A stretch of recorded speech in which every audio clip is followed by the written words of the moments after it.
Bugun kimlar yoki nimalar soyada qolib ketyapti? O'zini har doim bahosini ustun qo'yib, hammadan ustunman, taqvodorman deyverish vahshiyni tarbiyalab qo'yadi. Bu vahshiy keyin o'zini yeydi. Asli ahmoqda ham aql bor. Agar bo'lsa o'sha aql. Nafs shunaqangi narsaki, hech qachon to'ymaydi, hech qachon rozi bo'lmaydi. Lekin malomatchi nafs ham bor-da. O'sha malomatchi nafs maqomiga chiqquncha kamolat yo'li kerak. Kerak bo'lmasa u adolat degan narsa bizning hayotimizga kirib keladimi? Biz adolatga qo'ldan kelgancha harakat qilishimiz kerak. Bizga adolatsizlik bo'lsa, ko'ngil xotirjam bo'lsin. Mezon bor, hisob-kitob bor. Siz mana shu haqiqat deb bilib gapirayotgan haqiqatlaringiz aslida haqiqatmikan?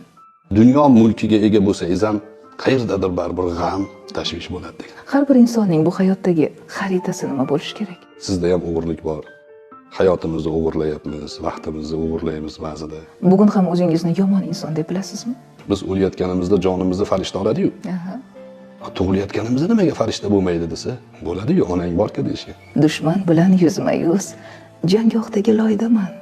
Izlab kelsang sen meni, tashlab ketgan joydaman. So'zdirki nishon berur o'likka jondan. So'zdirki xabar berur jonga jonondan. Go'zal. Insonni so'z ayladi judo hayvondan. Bilgin gavhari sharifroq yo'q ondan.